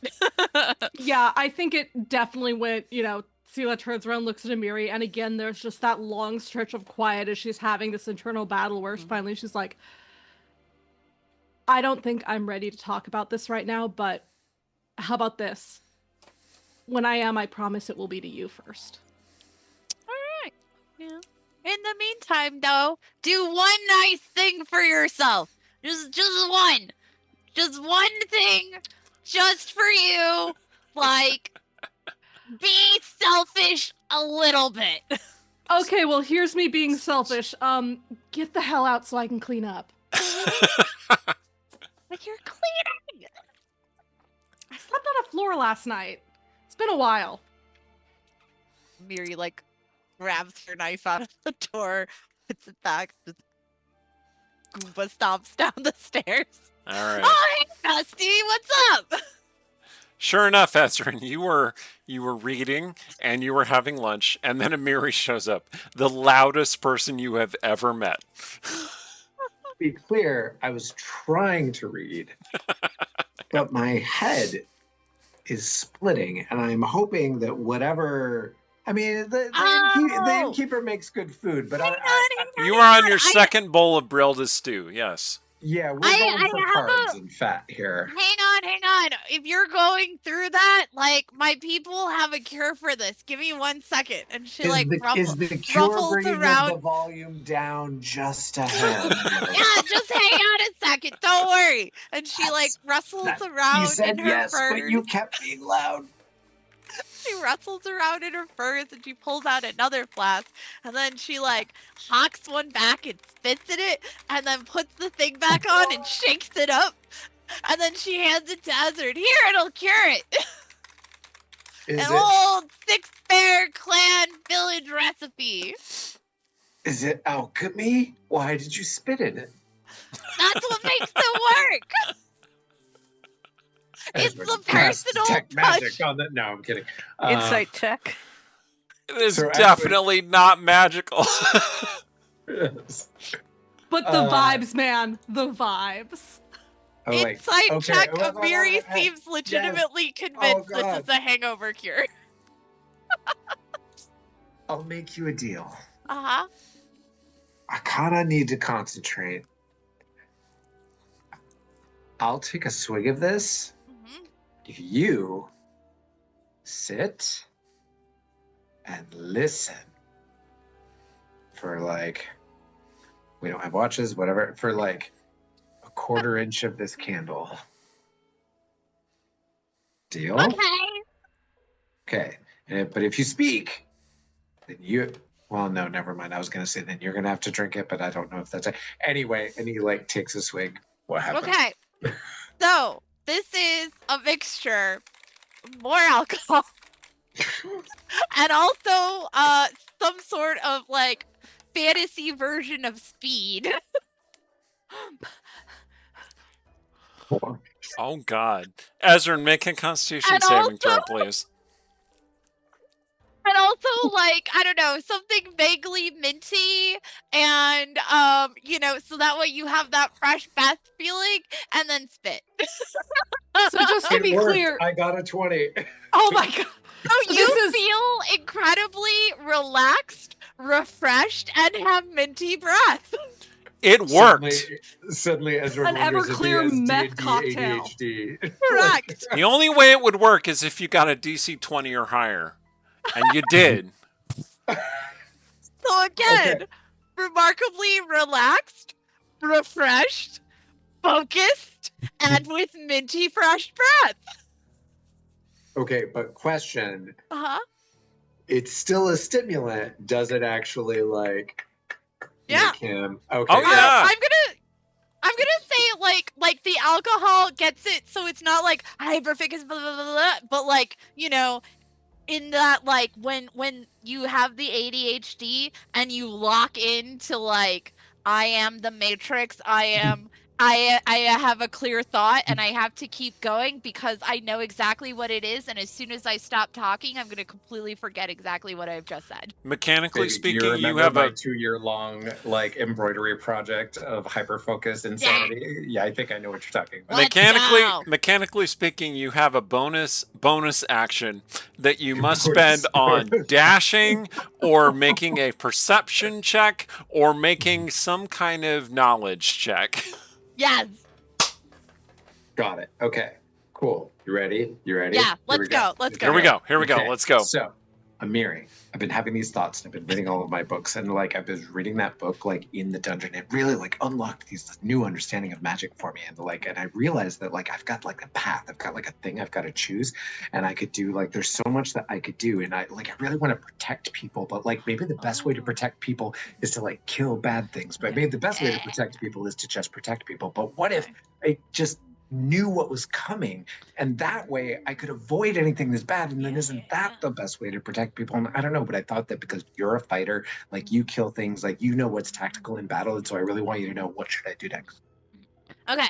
I mean, I am always a fan of the best way to make sure that your friends don't get hurt is to make sure the enemy stops moving.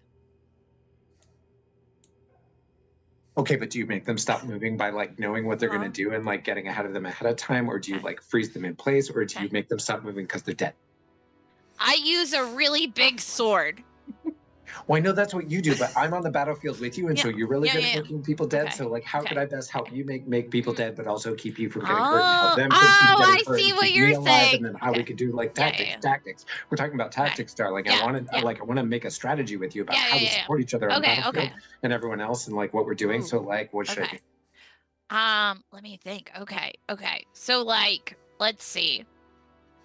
So the options are maybe like some sort of like freeze thing where they stop moving.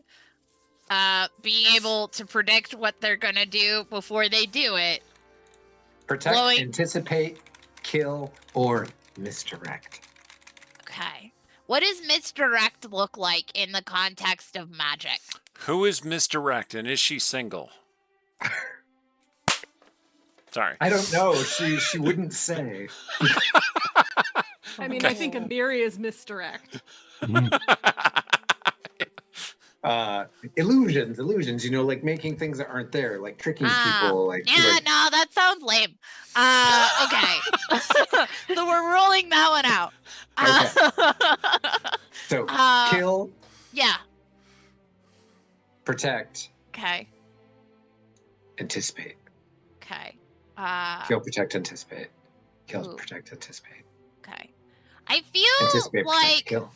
We don't need a lot of protection necessarily because like, you know, like Sela's got like a lot of armor, and like Mauricio is like, you know, really dodgy and like in a positive way, not in a shady way, though she's also shady, but like not in a mean way. You know what I mean? But not to the good people, not to us. Yeah. Hey, Amiri, how many HP did you have at the end of that last fight? I'm just curious. That's because I was taking everything. You're taking a horse bath. You shush your mouth. So, you know, fair is fair. And like, I don't know. I mean, like, you know, I can take a lot of hits most of the time from, you know, like 6 little dragon guys and then a big scary thing that put his hands on me until I took those hands away from him. Okay. Let me help. Yeah. We're gonna do that we're gonna do. Which sounds better? We're in a room. Yeah. There's some bad guys, and you're like running at them with your sword. And you're like, I'm gonna fucking kill you. And then you do, but then one's coming up behind you, and I'm like, oh no, Amiri, look out. Do I magically stop them from hitting you because I just knew they were gonna do it, and I can just go and they don't? Or do I put a fireball in their face? to stop him from hitting you. I feel like as much as I like the idea of fireball, because like fireballs are really cool, like that first one sounded really like extra cool. Like that makes you look really cool when you're doing it. And that's what I think we need more in our battle is like cool guy battle poses. Like you could know like what? push your glasses up onto the bridge of your nose like just after you do it. Yeah, you're right. Because, I am really good at planning things. I love making Yeah. lists. And, what's the Yeah. best way to plan? But I to bet just you're a literally see Virgo the too, future. aren't you? Oh, baby, you know it. Come on. Hello. And I mean, I was just like, wow, what if you don't have to plan because you already know that what's going to happen? There's just one plan. Yeah. Wow, that Like would be what so if relaxing to have just one plan because you know what's going to happen. Like that. Think of all the time I would save. I could take up knitting. you could like read like at least 4 more books. Decided. Thank you. I mean, I'm just imagining like there's something that happens where like we're going into a fight and I'm like, "Rah!" And then like maybe I like power slide in slow mo, and then like you make it so it's like slow motion or whatever. So then all the bad guys are like, "Rah!" And then I'm just like, shoo, and get their legs. High five. Last. High Okay. Yeah. five. Above the table this time, Yeah. Missy. Thank you. Can we get a double? Let's do it. Bro! At some point in the conversation, Kira and Maurizio have come into the common room.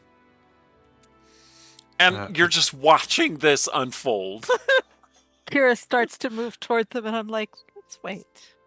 Let's Wait this out. This is Yeah, let them beautiful. cook. Let's just see what happens. There's a beat of watching like they did actually come to a full conclusion, and I am worried about what's going on in our friend's body currently. And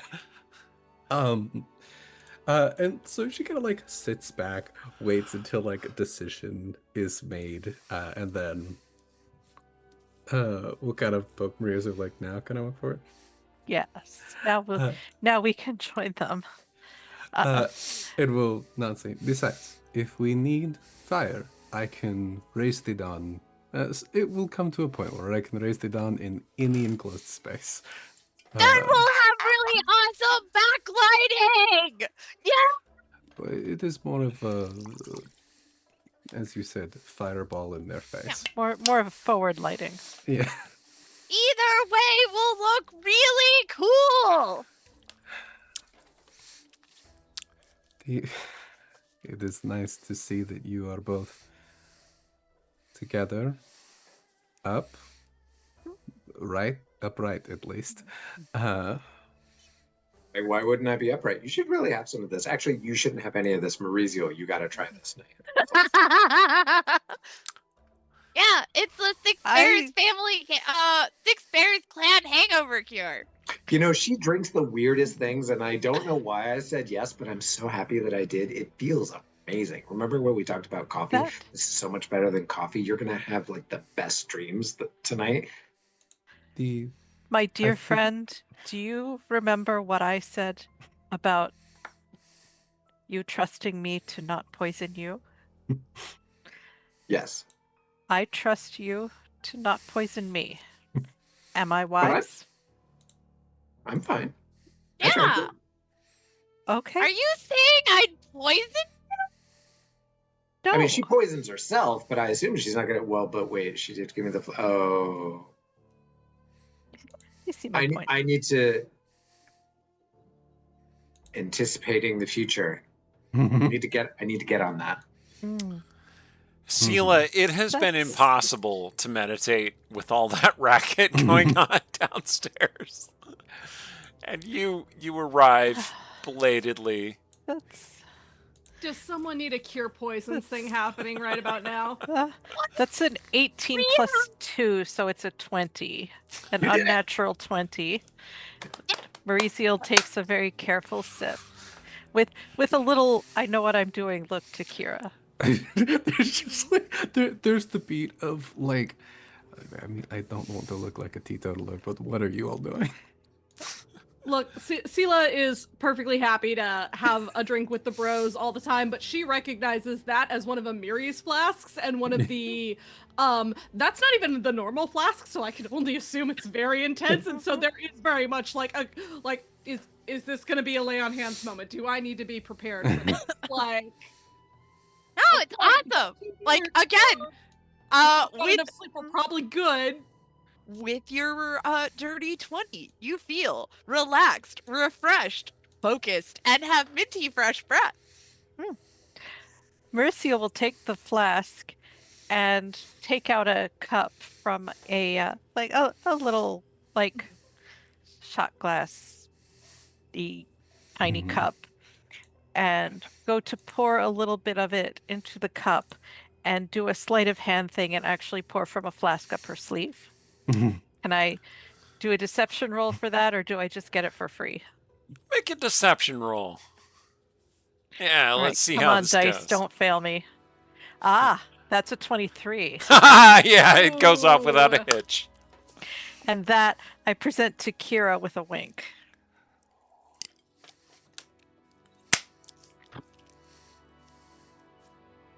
Why are you certain? You'll be all right. It's known. You'll be all right. And I cap the flask and hand Amiri's flask back to Amiri. And I'm just giving Kira my usual, like, it's more of a spiced rum kind of thing. Okay, yeah, and so she'll take a moment to like sniff, is like, oh, okay. Oh, this I is know, like, familiar. yeah, it's like, I know what this is actually. And just be like, to continue our ritual from before. And we'll knock it back for just a sigh and all right. Yes, I'm glad that you're having an active and interesting morning. Yeah, Ezra had a whole breakthrough about its future. Oh, you too. That's good. Good. Yeah! It's a good thing. Okay, great. What is the breakthrough? How Ezra can we is just support you? hyper focused in his books, and he just holds one up and shows it to you, and you just see like star charts and like some magical formula, and be like, the future. And he goes back. Oh, you could probably talk to Rin about that too. Yes. So, Goes back to list making and furious notes. as the adventurers continue to chat and vibe and just have a good time, the camera pulls back and we see everything take on a kind of gray, misty coloration. And we realize that we're seeing this all through a dark crystal. In fact, it is a jet black lens, such as one might put in spectacles or in a telescope of some kind.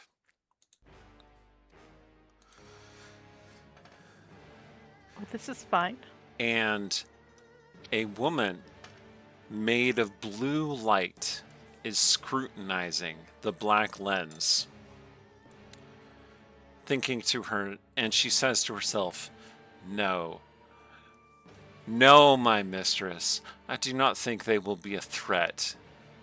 Not in any way. They have opposed me so far.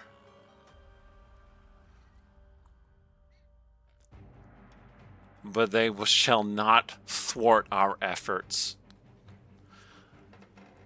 Absalom will fall, and then the world."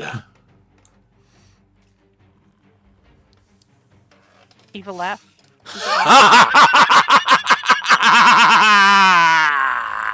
Maniacal laugh. Sorry, couldn't help it. Pinky and the Brain reference was too strong. I have been Eric Scott DeVee, the DM of this campaign. Thank you for joining us on our Midwinter finale. You can check out my writing online. I mean, the books are all available on Amazon and stuff. Join our Discord. That's where we talk about it. You can find me and you can ask me about it, and I will give you links. Take it away, Gabrielle. Join us on Discord. We're a lot of fun. We're very silly. Come join us to talk about writing and gaming and stuff. I've been Gabrielle. I'm still Gabrielle. I will continue to be Gabrielle, as far as I know.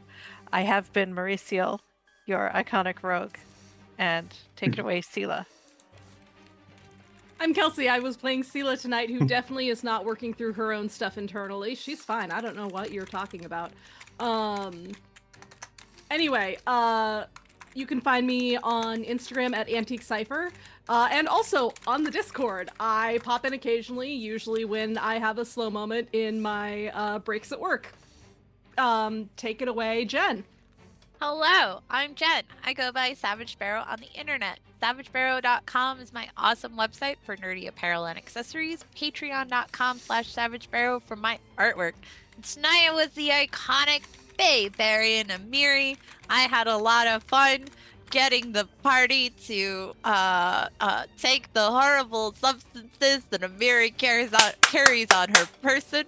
The fact that everybody managed to take them all without little to no convincing was definitely a surprise to me as a player, but boy howdy am I happy with these results. Go Fable. I have been Fable. I have been your iconic cleric Kira, delighted at finding the lights not only in the world around her, but in the hearts of her friends nearby, hoping that they will shine ever further. You can find me on the internet and otherwise support me at ko-fi.com/FableFoxtail. It's FOXTALE. If you want to see me in person, meet me in the woods, let me kill you. Then have fun. Either go to Texas Zombie LARP or I'd rather be in Bravo.com. I am the director of that. I am the story director of that space. And if you would like a little bit more of a personalized story and an immersive experience, that's what I'm doing most months. And otherwise, if you'd like to know a little bit more about my process, learn a little bit more about how to make an experience, a story, or develop a character or a world, once again, over at the Ko-Fi. Take it away, then. Hello, I am Benjamin Williams. I have been Ezrin, your newly minted diviner wizard. Minty fresh. Minty fresh. Well, at least as soon as we get that third level. Oh, yes. Everyone went up to third level. So when we start Yeah. season 2, everyone will be third level. Yes. They're going to need it. And tonight was a moment of gratitude for Ezrin, but I will close this out before turning over to Eric by expressing gratitude to all of these beautiful people that bring me such great joy every time I get to play with them. Thank you for allowing me to be here and being part of it. Take it away, Eric. Much love to all of you. Come join us on the Discord. Support our wonderful sponsors. Get yourself some dice. Happy holidays. We shall see you in January. Thank you for coming with us on this journey so far. Belcora Haravex will return, and so will the adventurers who are destined to thwart her evil schemes. Thank you very much. See you in the new year.